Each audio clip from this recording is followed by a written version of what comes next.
Hello YouTube family, Radhe Radhe, नमस्ते, प्रणाम। कैसे हैं आप लोग? आशा करती हूँ सभी मेरे भाई बहन अच्छे होंगे, सुखी होंगे, स्वस्थ होंगे, मस्त होंगे।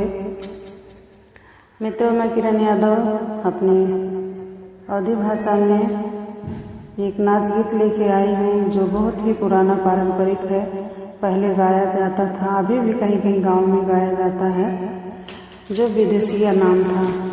गाते थे नाचते समय, और जो विदेशिया नाम था गाने का वही है, और मैं उसको गाने जा रही हूँ, विदेशिया नाच गीत। और प्लीज़ आप लोग सुनिएगा ध्यान से, तभी समझ में आएगा शुरू से लास्ट तक।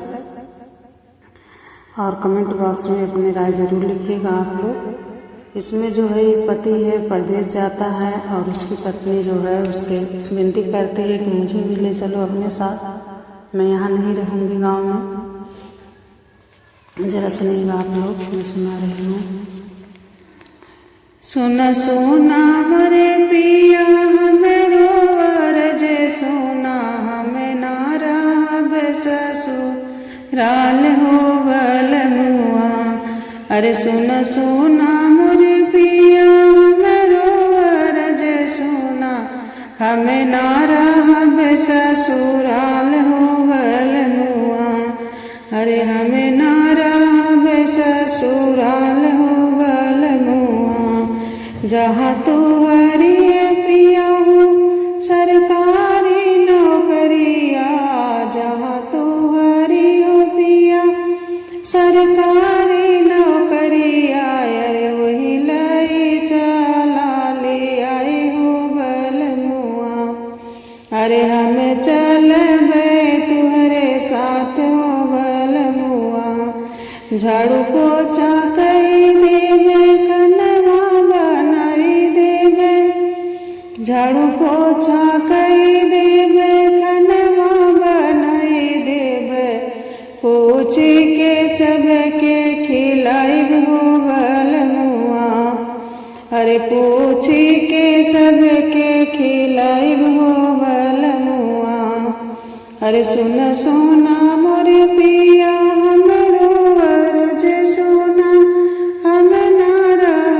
ससुराल हो बलनुआ।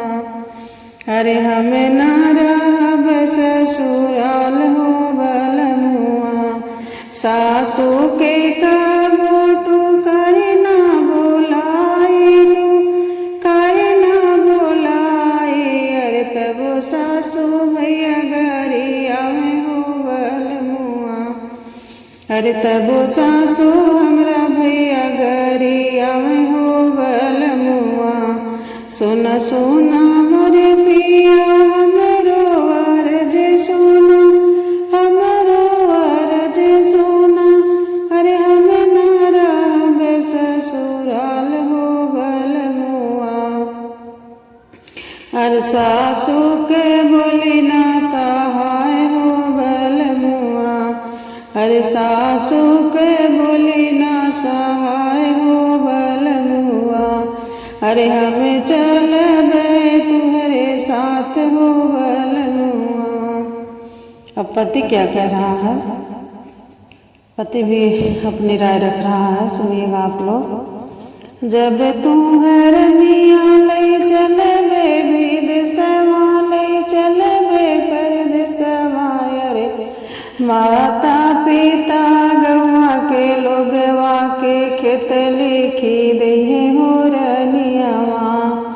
जब तू हरनिया ले चलबे विदेशवा, ले चलबे परदेशवा। अरे माता पिता गवा के लोगवा के खेत लिखी दे हो रनियावा।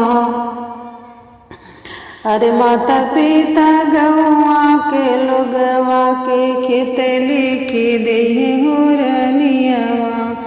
चाहे तो ही राधाना, चाहे तो ही छोड़ी भागा, चाहे तो ही राधाना, चाहे तो ही छोड़ी भागा।